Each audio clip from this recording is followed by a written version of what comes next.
Hey everyone, welcome to the AAPA EM Self-Assessment Quick Case. My name is Paul John, and I'm here with John Mabey. And let's get to this case. A 39-year-old man comes to the emergency department because of pain and swelling of the left eye that have worsened over the past 2 days. A week ago, he developed what he thought was a sinusitis and self-treated with over-the-counter antihistamines and decongestants. Visual acuity is 20/20 in each of the eyes. Intraocular pressure is also 20 in each of the eyes. But physical exam of the left eye shows mild to moderate periorbital erythema and swelling and mild proptosis. Extraocular movements of the eye produce moderate pain. Which of the following is the most appropriate next step?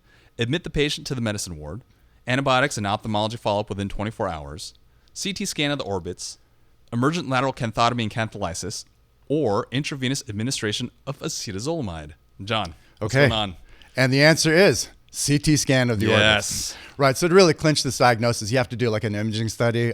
Clearly for test purposes, I think the question lays it out pretty clearly what direction we're going in. But as we'll see just shortly, when we take a look at this clinically, sometimes it can be a little bit more difficult. So the diagnosis is orbital cellulitis. Orbital cellulitis, correct. Okay. So these other options, just really quickly, option A, admit the patient to the medicine ward. Certainly that's something that's going to happen a little bit further down the road, but it's not the next step. Okay. B, antibiotics and ophthalmology follow-up within 24 hours.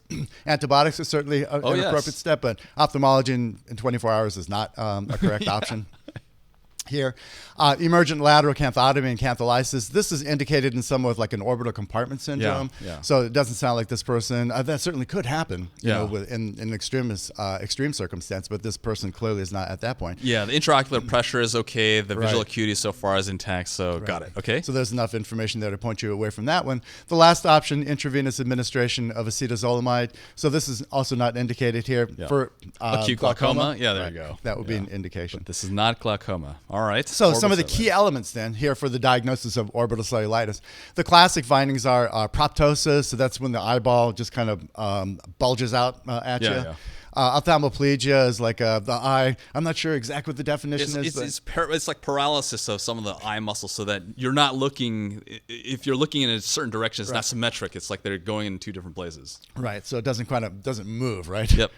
Pain with eye movement, if it does move, right? If you think about it, there's like a lot of pus that's in the orbital compartment. So we have like encroachment on the extraocular muscle. So these are like the classic findings that we see in patients with orbital cellulitis. So a quick shot of the anatomy. So really what we're taking a look at here is the distinction between a preseptal cellulitis versus postseptal cellulitis. So when we take a look at this diagram here, this is showing you like where the orbital septum is on the superior margin, kind of reflecting out the periosteum, the superior aspect, and we also see that inferiorly. It's like just kind of helps hold the eyeball in place, I guess, so it doesn't fall out of your head. And then attached to that, we have like the tarsal plates and then some musculature kind of anteriorly. So what we're talking about is this is the septum. So what defines a preseptal cellulitis is infection or inflammation, right, of the anterior structures to that, or the structures anterior to the septum. And then a postseptal cellulitis is an infection that occurs posterior to that aspect within the orbital orbit itself. So when we take a look at this clinically, here, this poor kid, we take a look at the eyelid, both the upper lid and the right lid are erythematous, they're swollen.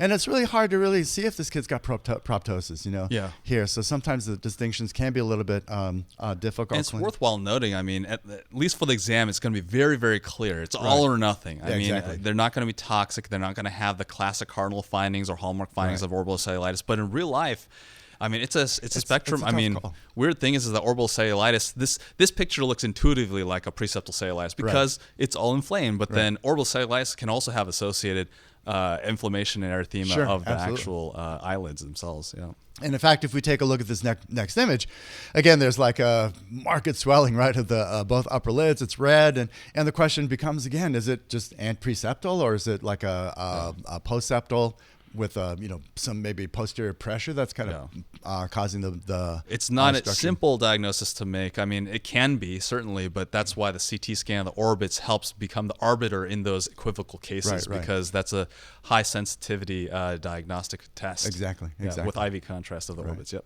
All right. Good point. Oh yeah, this one's last image here. Subtle. This is this poor guy, this eye globe is like ready to just kind of like shoot out of his skull almost. But yeah, we can clearly see, substantial amount of chemosis, and the whole thing is just like talk about proptosis. Yeah, proptosis. So that's a pretty significant good picture of that. Yeah, entity. So when we talk about causative agents, they're a little bit different between the preseptal and postseptal. So these might be additional questions that you might find in these exam kind of formats. So with the preseptal circumstance, it's skin structure organisms, classic like Staph aureus, some strep species maybe you might see associated with this.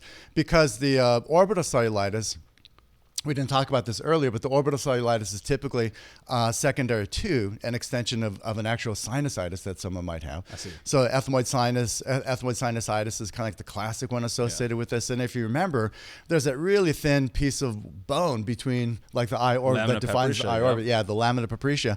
So if you have an infection in the ethmoid sinus, it can cause erosion of the bone and secondarily infect the eye orbit structure. So there, the organism's a little bit different. They're more kind of ENT-ish infection kind of organisms, Marxella, some strep species. Again, depending on age, you might see Haemophilus, for example, more common in a pediatric population. I think overall, like the preseptal and orbital cellulitis are more common in general in children than adults anyway. Yeah. But then the orbital ones are the ones that can actually lead to vision loss or even worse sequela like the abscesses that you're talking about inside the eye, as well as it can even go into the brain.